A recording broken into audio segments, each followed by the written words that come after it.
नमस्कार। बुधवार की सुबह आप सभी का स्वागत है पावर ब्रेकफास्ट में। आपके साथ मैं हूं नेहा आनंद। इससे पहले कि हम सारे संकेत विदेशी बाजारों के आपके सामने रखे एक बिग ब्रेकिंग के साथ शुरुआत करते हैं और ये बिग ब्रेकिंग आ रही है गिफ्ट निफ्टी से। जी हां, कल अमेरिकी बाजारों में जो तगड़ा प्रदर्शन दिखा उसके बाद आज जरा गिफ्ट निफ्टी पर नजर डालिए। 20,000 का एक महत्वपूर्ण आंकड़ा है जो हमने इसे पार करते हुए देखा है। और सिर्फ गिफ्ट निफ्टी ही नहीं, जैसे मैंने कहा यूएस मार्केट से बहुत अच्छे संकेत निकल कर आए हैं और आज कई पॉकेट से कुछ अच्छे दमदार संकेत बनते हुए दिखाई दे रहे हैं। तो चलिए विदाउट फर्दर अडू दूसरे मार्केट्स पर जरा नजर डाल लेते हैं और देख लेते हैं कि कैसे क्यूज मिल रहे हैं। डाउ फ्यूचर्स 35,500 के करीब है, 50 अंकों की स्ट्रेंथ वहां से दिख रही है, 25 अंकों की स्ट्रेंथ नैस्डैक फ्यूचर्स से दिख रही है। एशियन मार्केट्स पर नजर डालें तो निके जो जापानीज मार्केट है जो पहले कुछ ज्यादा कमजोरी दिखा रहा था, अब धीरे धीरे करके वहां पे भी रिकवरी है। 12 पॉइंट्स की ही गिरावट वहां पर रह गई और बाकी जितने मार्केट्स भी खुल रहे हैं थोड़ा मिला जुला सा और रिकवरी वाला ही सेंटिमेंट दिखाई दे रहा है। लेकिन जबरदस्त एक्शन तो कमोडिटी स्पेस में दिखा। कल कच्चा तेल 2% 2.5% की स्ट्रेंथ लेकर बंद हुआ है, लेकिन सोना घरेलू बाजार में ऐतिहासिक रिकॉर्ड हाई लेवल्स पर चला गया है और इंटरनेशनल मार्केट में भी हमने देखा ऑलमोस्ट 7 महीने की ऊंचाई पर है। साथ साथ चांदी भी $25 के पार निकल गई है। तो एग्जैक्टली क्या कुछ हुआ है इंटरनेशनल मार्केट में, इक्विटी स्पेस में, कमोडिटी स्पेस में, ये स्ट्रेंथ कहां से आई है, पूरी डिटेल लेकर नुपुर हमारे साथ जुड़ चुकी हैं। नुपुर मॉर्निंग, आपने धमाकेदार एक्शन करवा दिया। इक्विटी स्पेस में भी, कमोडिटी स्पेस में भी, डॉलर इंडेक्स भी है फिसलता चला जा रहा है, क्या हुआ? बिल्कुल, गुड मॉर्निंग। काफी पॉजिटिव संकेत जैसे कि आप बता रहे थे, गिफ्ट निफ्टी 20,000 के ऊपर आपको जाते हुए दिख रहा है, क्योंकि जो फेड चेयरमैन और फेड पॉलिसी के जितने भी जुड़े हुए सदस्य उनकी तरफ से काफी पॉजिटिव बयान आते हुए दिखे। जैसे कि आप देख ही सकते हैं कि उसके बाद बॉन्ड यील्ड हमने फिसलती हुई दिखी, 10 हफ्तों के निचले स्तर पे आपको नजर आएगी। डॉलर इंडेक्स में आपको गिरावट नजर आ रही है। तो हर तरफ से चौतरफा आप कह सकते हैं कि पॉजिटिव संकेत ही आते हुए नजर आ रहे हैं। कल कुछ पब्लिक इवेंट्स में फेड रिजर्व ऑफिशियल की तरफ से बयान आते हुए दिखे। उनका कहना है कि फेड पॉलिसी में जितने भी उन्होंने बदलाव किए वो अब काम करते हुए नजर आ रहे हैं। उनकी जो पॉलिसी है वो वेल पोजीशन है। साथ ही साथ उनका ये भी कहना है कि जो उनका 2% का इन्फ्लेशन का लक्ष्य है वो भी इस जो उन्होंने कदम उठाए हैं फेड पॉलिसी से जुड़े हुए उसके चलते वो उस लक्ष्य पे आने का अनुमान लेके चल रहे हैं। तो काफी पॉजिटिव संकेत आपको आते हुए दिखेंगे। ऑप्टिमिज्म बना हुआ यहाँ पे आपको नजर आएगा। फेड ऑफिशियल्स की तरफ से भी यही संकेत आते हुए दिखे। अब जो नेक्स्ट फेड की पॉलिसी होगी 12-13 दिसंबर के दिन, तब यही माना जा रहा है, मार्केट्स के एक्सपर्ट्स यही मान के चल रहे हैं कि अब ब्याज दरों में बढ़ोतरी यहाँ से नहीं होने वाली है। तो काफी पॉजिटिव संकेत आते हुए दिखे थे। बाजार ऑप्टिमिज्म की तरफ लेता हुआ चला गया। हालांकि कल हमने थोड़ा सा परसों के दिन हमने देखा था थोड़ा ब्रेक लगा था तेजी पर, लेकिन नवंबर के महीने की बात करें तो यूएस के जो बाजार है वो पॉजिटिव नोट पे बंद होने के लिए तैयार है।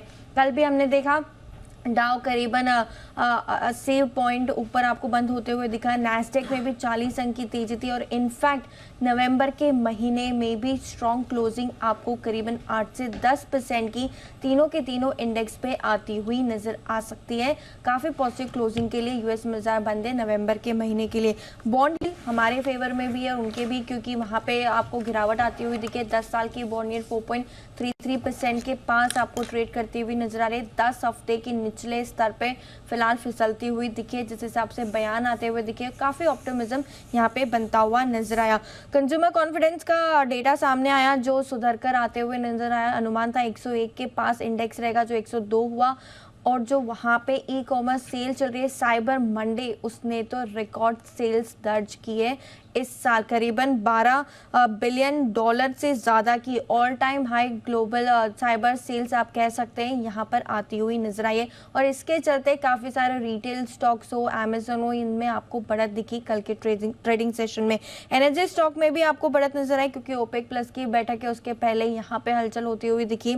यूरोप के बाजार की बात करें तो हालांकि वहाँ पे मिला जुला प्रदर्शन कल देखने को मिला था।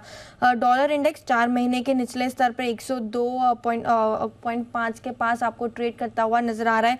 और कमोडिटी में एक्शन आपको भरपूर देखने को मिल रहा है, चाहे वो डोमेस्टिक हो या फिर इंटरनेशनल।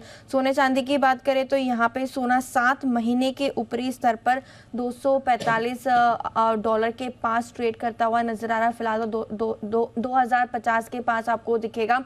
और जैसे कि आप बता ही रही थी, कल हम बात कर भी रहे थे कि 15-20 डॉलर ऊपर हुआ तो 6-7 महीने के ऊपरी स्तर पे आपको सोना ट्रेड करता हुआ नजर आएगा। रिकॉर्ड ऊंचाई पे भी देखे, रिकॉर्ड लेवल से भी देखे तो सिर्फ $40 सोना दूर है, और जैसे ही $40 यहाँ पे ऊपर सोना ट्रेड करता है तो आपको रिकॉर्ड लेवल पे सोना इंटरनेशनल मार्केट में ट्रेड करता हुआ नजर आएगा। चांदी भी 3 महीने के ऊपर आपको ट्रेड करती हुई दिख रही है।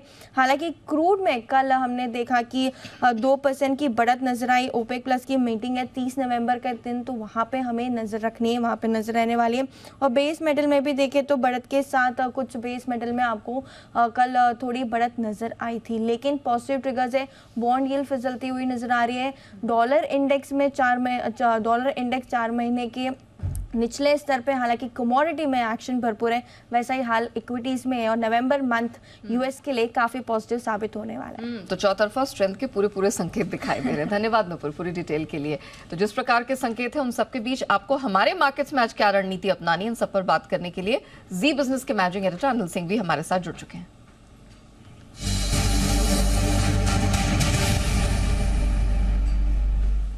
सर, मिड वीक सेशन बहुत बेहतरीन क्यूज इंटरनेशनल मार्केट से मिल रहे हैं। सर, क्या करना है आज के ट्रेडिंग सेशन में? Good morning. आज के संकेत काफी बेहतर है, चाहे वो ग्लोबल मार्केट्स को हो चाहे हमारे अपने बाजारों के हो। पहले ग्लोबल मार्केट्स की बात कर ले। डॉलर इंडेक्स आपका 103 के आसपास और बॉन्ड यील्ड भी 4.3-4.4% की रेंज में बहुत अच्छे गए जाएंगे। अमेरिकी बाजारों में फिर से अच्छी मजबूती के साथ ही क्लोजिंग होती दिखी। दिन के ऊपरी स्तरों की तरफ जाकर अमेरिकी बाजार बंद होते हुए दिखे, और कच्चा तेल भी भले बढ़ा हो, थोड़ा $1-8 से कोई खास फर्क नहीं पड़ता। तो ओवरऑल संकेत ग्लोबल मार्केट से बढ़िया है, और हमारे बाजारों के संकेत अगर आप देखेंगे तो 2 लिहाज से इंपॉर्टेंट है, और हमारे संकेत जो उन मार्केट से भी ज्यादा बढ़िया है। पहला, एफआईएस की दमदार खरीदारी आती हुई दिख रही। कैश मार्केट में देखें चाहे वायदा कारोबार में, दोनों जगह जमकर खरीदारी की है। कल एफआईएस ने कैश मार्केट में 1325 करोड़ की खरीदारी का आंकड़ा है, और स्टॉक फ्यूचर्स में तो आप देखेंगे दंग रह जाएंगे 3825 करोड़ की, यानी कि कुल मिलाकर करीबन 5,100 करोड़ के आसपास के स्टॉक्स कल एफआईएस ने खरीदे हैं। इससे आप अंदाजा लगा सकते हैं कितनी दमदार खरीदारी उनकी तरफ से चल रही है, और वो सबसे बड़ा सपोर्ट और तेजी का कारण बनेगा। और दूसरा तेजी का कारण ये बनेगा 18,800-19,000 की रेंज में जो बॉटम बनाकर भारतीय बाजार रिकवर करते हुए दिखे। कल उसकी हाईएस्ट क्लोजिंग देखने को मिली है। 19,875 को 2 बार पिछले हफ्ते हमने पार करने की कोशिश की, नहीं हो पाया। कल पार भी किया और उसके ऊपर बंद भी हुए, तो ये एक अच्छा संकेत है। और दूसरा ये कि बैंक निफ्टी भी कल 44,000 के नजदीक फिर से पहुंचता हुआ दिखा। तो ओवरऑल उस लिहाज से आप देखेंगे तो संकेत अच्छे हैं। अब आप 2 बड़े इंपॉर्टेंट लेवल के नजदीक पहुंचे हैं। निफ्टी पर 20,000 है और बैंक निफ्टी पर 44,000 है। सो बैंक निफ्टी तो 44,000 पार करके आराम से टिक पाएगा। निफ्टी के लिए 20,000 थोड़ा सा मनोवैज्ञानिक स्तर भी है, बड़ा लेवल भी है, वो हल्का फुल्का चैलेंज है आपके लिए। ऐसे में आज के लिए जो आपके लिए सपोर्ट वाली जगह है वो अब थोड़ी ऊपर की तरफ शिफ्ट होती हुई दिख रही है। 19,765, 19,825 ये है आपके लिए आज का सपोर्ट जोन। और एक बार आप 20,000 को पार करने की कोशिश करेंगे तो 19,990 से लेकर 20,075 तक जाने की कोशिश निफ्टी की हो सकती है।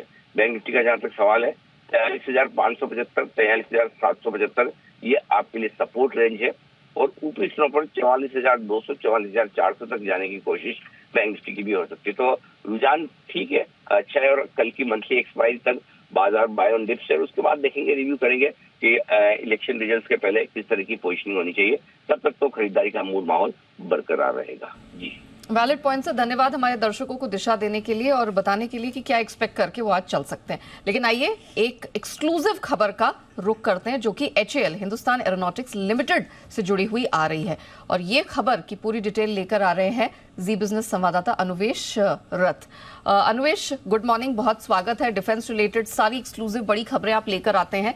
HAL से जुड़ी क्या खबर आज आपके पास है? जी, HAL से एक बहुत बड़ी खबर निकल के आ रही है। स्पेसिफिकली बताया जाए, पिछले कई महीनों से HAL को लगातार जो ऑर्डर्स हैं वो मिलते जा रहे हैं, और उसी के तर्ज पे ये नेक्स्ट एक ऑर्डर उनको मिलने जा सकता है। अगर हमारी सूत्रों की मानी जाए तो जो फिलीपींस है वो अपने नेवल कोस्ट गार्ड के लिए 12 से 15 का एक हेलीकॉप्टर का ऑर्डर दे सकता है। ALH यानी कि लाइट कॉम्बैट हेलीकॉप्टर जो होता है वो उसका ऑर्डर दे सकते हैं। इसका 2200 से 2500 करोड़ का एक ऑर्डर मिल सकता है। अगर हमारी सूत्रों की मानी जाए तो ये ऑर्डर HAL को को जो मिलने जा रही है वो फिलीपीन सरकार की तरफ से, खुद की तरफ से उनका इंटरेस्ट उन्होंने दिखाया है। उन्होंने भारत के जो राजदूत हैं उनको बुलाया और उनको बताया कि हम HAL के इस ALH हेलीकॉप्टर में इंटरेस्टेड हैं, और उसके बाद उनका AHL के लिए इंटरेस्ट, उन्होंने HAL के साथ बातचीत शुरू हो गई है।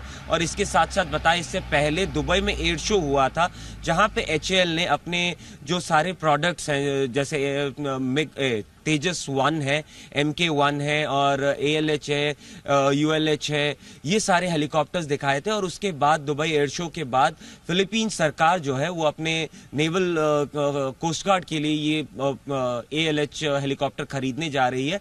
और इसी के साथ साथ अगर आप देखें, क्योंकि कंटिन्यूसली HAL को ये ऑर्डर्स मिलते जा रहे हैं, तो HAL के जो एक्सपेंशन है उसकी बात करना बहुत जरूरी है।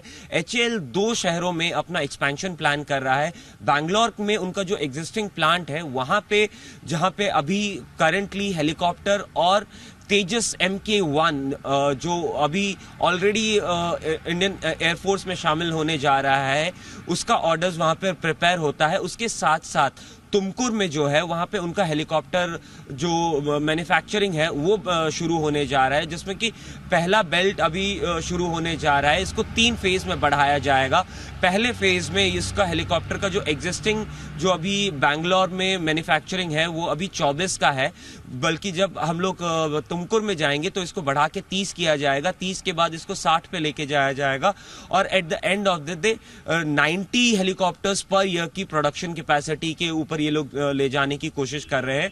वहीं पे अगर फाइटर जेट्स की बात की जाए तो फाइटर जेट्स को जो अभी 8 की मैन्युफैक्चरिंग की कैपेसिटी HAL रखता है अपने खुद के यार्ड में बेंगलुरु में, उसको नासिक में बनाया जाएगा, जिसमें से इनको वहां पे 24 एयरक्राफ्ट की मैन्युफैक्चरिंग पर ईयर की कैपेसिटी तक बढ़ाया जाएगा। वहीं पे अगर हम बेंगलुरु की बात करें तो बेंगलुरु में जहां पे 8 मैन्युफैक्चरिंग का अभी इनके पास कैपेसिटी है उसको बढ़ा के 16 किया जाएगा, जिसके वजह से आप देख सकते हैं क्योंकि ऑलरेडी इंडियन एयरफोर्स जो है उसने 83 का एक ऑर्डर दे रखा है HAL को, और उसके साथ साथ उसके बाद अभी दूसरा एक 96 एयरक्राफ्ट का दोबारा एक ऑर्डर दिया जाएगा, जो हमने जी बिजनेस में पहले भी एक्सक्लूसिव खबर में बताया था।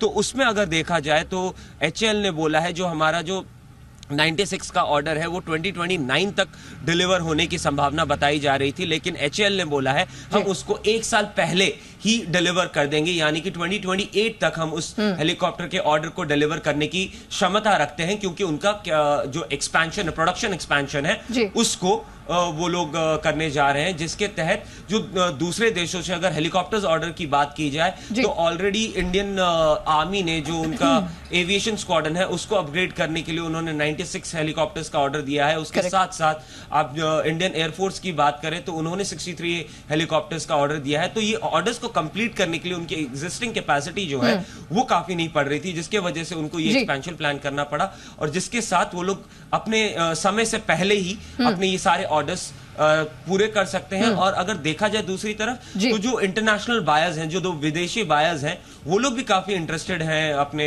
HAL से तेजस MK1 खरीदने के लिए, और दूसरे जो हेलीकॉप्टर्स है ALH और LUH, तो उसके वजह से ये एक्सपेंशन भी प्लान किया जा रहा है। तो सीरीज ऑफ आप कह सकते हैं कि बिग न्यूज, एक्सक्लूसिव खबरें अनुवेश आपके लिए लेकर आए हैं। एक तो बड़ी डील मिली है फिलीपींस सरकार से, और ये जो कैपेसिटी एक्सपेंशन है, फैसिलिटी का एक्सपेंशन है, इस पर भी पूरा जोर दिया जा रहा है। धन्यवाद अनुवेश, वो एक्सक्लूसिव खबर हमारे दर्शकों तक लाने के लिए। तो आइए अब जान लेते हैं HAL पर तो और डिफेंस स्पेस पे तो नजर रहेगी, और कौन से महत्वपूर्ण ट्रिगर्स हैं खबरों के दम पर, और कहां-कहां एक्शन देखने को मिलेगा। अरमान, एक बड़ी खबर आपको मिल गई आज, अब बाकी और कौन-कौन से ट्रिगर्स हैं, खबरें जरा वो बताइए जी। Good morning. सबसे पहले अगर आप बात करें BPCL पर आपको ध्यान रखना है, क्योंकि बोर्ड बैठक में अंतरिम डिविडेंड पर विचार किया जाएगा। अपार इंडस्ट्रीज, यहाँ पर बोर्ड बैठक में QIP के इशू प्राइस पर यहाँ पर विचार किया जाएगा। मान इंफ्रा कंस्ट्रक्शन, बोर्ड बैठक में पूंजी जुटाने पर विचार किया जाएगा। IREDA, यहाँ पर नवरत्न स्टेटस देने पर सरकार की बैठक है। IPO के हिसाब से IRDA, यहीं पर IPO की लिस्टिंग होने वाली है। नतीजों में सीमेंस यहाँ पर ध्यान रखें, क्योंकि नतीजे जो अनुमान है उससे बेहतर आए हैं। आय लगभग 24% बढ़कर आई है, मार्जिन्स 10.8% से इंप्रूव होकर 11.7% पर आते हुए दिखे हैं। खबरों में जोमेटो, यहाँ पर आपको ध्यान रखना है, क्योंकि चीन का अलीपे कंपनी में बेच सकता है अपना हिस्सा, करीब $40 करोड़ में बेच सकते हैं हिस्सा। और अगर आप देखें कंपनी में उनकी हिस्सेदारी 3.4% के आसपास की हिस्सेदारी है, और ये 2.2% के डिस्काउंट पर हो सकता है भाव। PCBL, यहाँ पर कंपनी ने aqua pharma chemical private limited में लगभग 3,800 करोड़ में 100% हिस्सा खरीदा है और ये इंटरनल अक्रूवल और बाहर के फंड जुटा के अधिग्रहण किया है। BHEL फ्रांस की कंपनी है, उनके साथ इन्होंने MOU किया है। ये NPCIL द्वारा स्थापित किए जाने वाले एक न्यूक्लियर पावर प्लांट प्रोजेक्ट के अवसर को अधिकतम इस्तेमाल करने के लिए जो है ये करार करते हुए दिखे हैं। एस्ट्राडीएम यहाँ पर कंपनी और सब्सिडरी एफिनिटी के बोर्ड ने GCC और भारत के कारोबार को अलग करने की मंजूरी देते हुए दिखे हैं। कैनरा बैंक यहाँ पर कैन बैंक फैक्टर्स में 70% होल्डिंग को बेचने के लिए RBI से मंजूरी मिली है। टाटा पावर और SGVN यहाँ पर कंपनी की subsidiary Tata power renewable energy limited को SGVN से LOA वो मिलता हुआ दिखा है और ये 200 मेगावाट के रिन्यूएबल एनर्जी प्रोजेक्ट के लिए डेवलप करने के लिए LOA मिला है। और अंत में हेवल्स यहाँ पर कंपनी ने ब्रांड लॉयड को मिडिल ईस्ट में के मार्केट में लॉन्च किया है।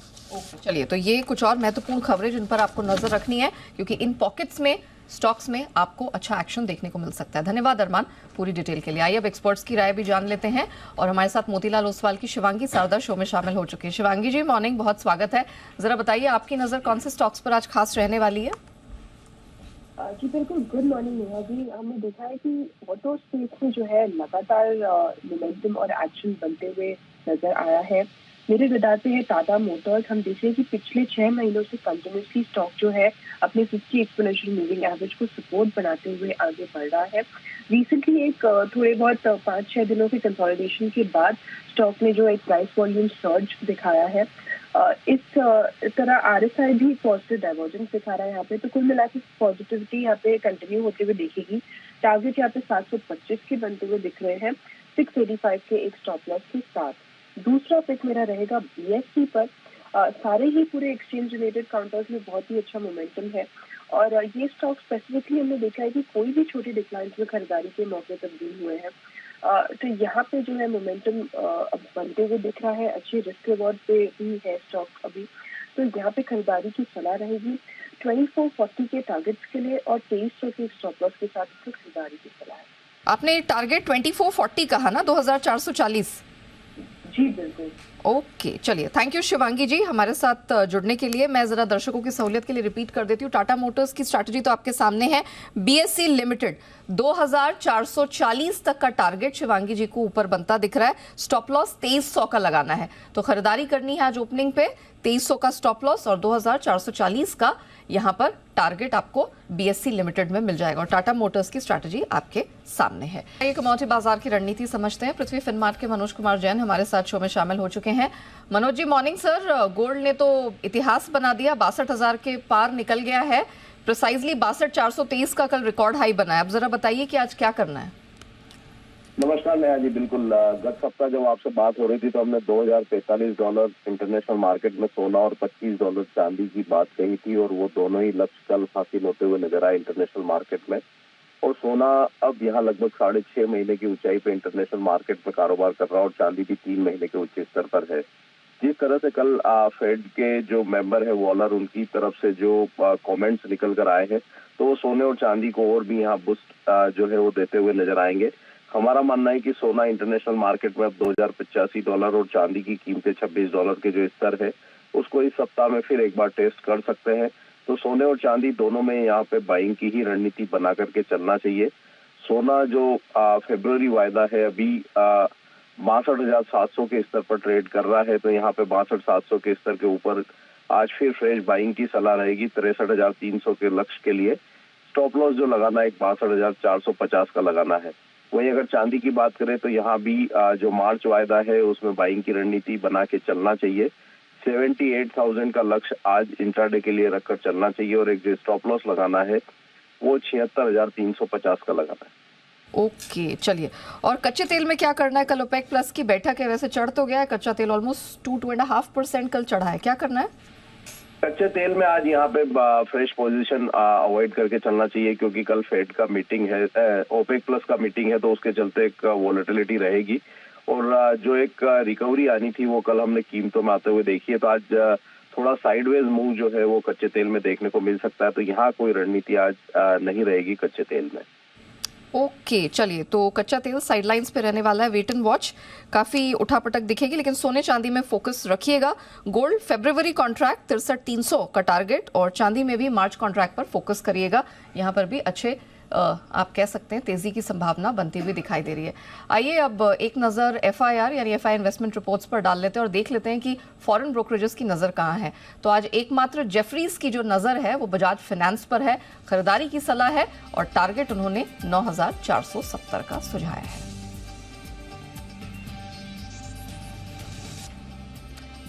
और चलिए आपको एक बार फिर से याद दिला दें, इलेक्शन से पहले और उसके बाद बाजार की चाल कैसी रहती है, किस समय सबसे ज्यादा पैसे बनाने का मौका मिलता है। अनिल सिंघवी और अतुल सूरी के साथ आज आपको मिस नहीं करना है। जी बिजनेस की स्पेशल सीरीज की हो रही है शुरुआत, बिग ट्रेंड विद AS, आज सुबह 11 बजे।